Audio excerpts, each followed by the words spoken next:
Hi guys আপোনালোকৰ খবৰ কি মই ভালে আছো আৰু আজি 5 জুন তাৰিখ বিশ্ব পৰিৱেশ দিৱস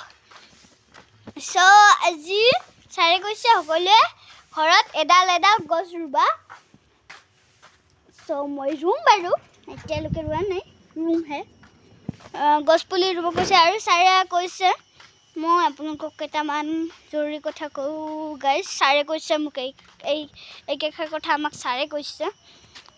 আপোনালোকে যিমান পাৰে সিমান গছ পুলি ৰোপণ কৰিব আগততো মানুহৰ লাইন নাছিল ফেন নাছিল তেতিয়া মানুহে বাহৰ যে বিছনি আছে সেই বিছনি দি বিছি থাকিছিল আমিতো এতিয়া লাইন পাইছো ফেন পাইছো কিন্তু এতিয়া ফেনো কাম নকৰা হৈছে কিয় জানে কিয়কি আমি গছ পুলি যধে মধে কাটিছো আৰু মই আপোনালোকক এটা কথা কওঁ কোনোবাই বিল্ডিং তুলিছে সেইটো কথা হয় বিল্ডিং তুলিছে কিন্তু বিল্ডিং যতে বিল্ডিং তুলিছে তাতে এডাল নাৰিকল গছ আছে কিছুমানে সেইডাল গছ কাটি দিছে তেন্তে সেই জেগাখিনিতো মাটি খামুচি ধৰিব পৰা নাই হিপাই সেইকাৰণে সেইখিনি জেগা মানে সেইকাৰণে আৰু মাটিখিনি খামুচি ধৰাত অসুবিধা হৈছে আৰু কিছুমানে এনেকুৱা কৰে নাৰিকল গছডাল ইয়াতে আছে তাতে বিল্ডিংটো তুলি দিছে নাই নাৰিকল গছডাল কটা নাই কিছুমানে তেনেকুৱা কৰে সেইটো কৰে আচলতে ভাল আৰু আপোনালোকে যিমান পাৰে সিমান গছ পুলি ৰোপণ কৰিব মানে ৰুব আৰু যধে মনে নাকাটিব ঘৰটা বনাবলৈ আমাক গছ পুলি গছ লাগিব পাৰে কাটিব লাগিব পাৰে কিন্তু সেইডাল গছ কাটি আমি আৰু 3ডাল 4ডাল গছ ৰুম চাৰে আমাক কৈছে এডাল গছ কাটিলে হেনো 10ডাল গছ ৰুব লাগে বাৰু এডাল গছৰ জেগানো ক'ত 10ডাল ৰুব পাৰিম যেকেইডাল পাৰোঁ সেইকেইটা চেষ্টা কৰিম বাৰু আৰু সকলোকে সকলোৱে আকৌ বিশ্ব পৰিৱেশ দিৱসত স্কুলত চাগে গছ ৰুইছে আমি এজোপা আম গছ ৰুইছোঁ আৰু এজোপা সেইটো নৰসিংহৰ গছ ৰুইছোঁ মই এজোপা এনেকুৱা ফুল এজোপাকে ৰুম চাগে ঠিক আছে কি ফুল ৰু কেনেকুৱা ৰু সেইবোৰ পিছত দেখা যাব বাৰু কি কৰোঁ কি নকৰোঁ বাৰু আপোনালোকে কোনে কোনে স্কুলত গছ পুলি আজি ৰুলে মোক ক'ব আৰু কি গছ ৰুলে মোক সেইটোকো কমেণ্টত জনাই দিবলৈ নাপাহৰিব আৰু মই ফুলকেইটা চাওকচোন কিমান ধুনীয়াকৈ ফুটি আছে তো বলো গাইছ অকণ আমি এনেকৈ অকণ ঘূৰি পকি পৰিৱেশটো দেখুৱাওঁ আপোনালোকক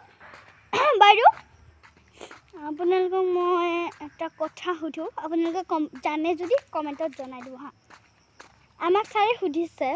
পৰিৱেশ মানে বোলে কি সেইটোতো কোনেও দিব পৰা নাই সেইটোৰ উত্তৰ দিব পাৰিছে সেইটো উত্তৰ কোনেও দিব পৰা নাছিলোঁ ময়ো পৰা নাছিলোঁ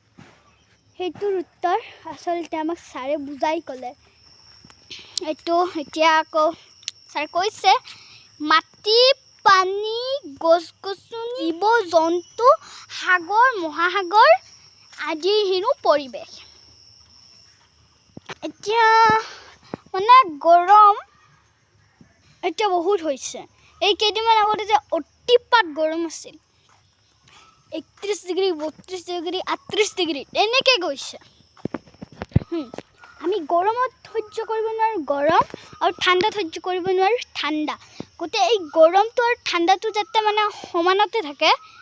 মানে বেছিকৈ যাতে আমাক আক্ৰমণ কৰিব নোৱাৰে মানে বেছিকৈ যাতে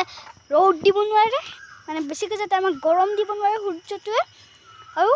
আমাক যাতে বেছি ঠাণ্ডা দিব নোৱাৰে ঠাণ্ডাৰ দিনত সেইবাবে আমি কি কৰিব লাগিব অতিপাত আমি গছ ৰোপণ কৰিব লাগিব এইখিনি কথা আমাক ছাৰে বুজাই ক'লে যে আমি গছ পুলি ৰুব লাগে গছৰ পৰা আমি ফল ফুল কাঠ পাওঁ খৰি পাওঁ আৰু ঘৰ বনোৱাৰ সামগ্ৰীখিনি পাওঁ সকলোখিনি গছৰ লগতেই মানে হেৰি হৈ আছে ঘৰ দুৱাৰ বনোৱাটো আমাক লাগেই গছ আৰু মাটি খামুচি ধৰাটো আমাক গছ লাগেই। এইখিনিয়ে কথা আমাক ছাৰে বুজাই ক'লে। তাৰপিছত আমি ফটো উঠিলোঁ বেনাৰ এখন লৈ পিনে ফটো উঠিলোঁ। আজি এভাপাৰাত যোৱা কথা আছিলে, পানী অহাৰ কাৰণে আজি নগ'লোঁ। কালি ৰ'দ দিলে কালি যাম। মই ভিডিঅ' বনাব নোৱাৰিম গাইজ, মোবাইল নিব যিহেতু নোৱাৰিম। আপোনালোক সকলোকে বিশ্ব পৰিৱেশ দিৱসৰ বহুত শুভেচ্ছা জনালোঁ। যদি ভিডিঅ'টো চাই ভাল লাগিছে লাইক কৰিব, কমেণ্ট কৰিব, শ্বেয়াৰ কৰিব এণ্ড ছাবস্ক্ৰাইব কৰিবলৈ পাহৰি নাথাকিব। আৰু যিসকলোৱে মোৰ চেনেলটো নতুনকৈ আহিছে সেইসকলে ছাবস্ক্ৰাইব কৰিবলৈ একদম নাপাহৰিব। আজিলৈ বাই।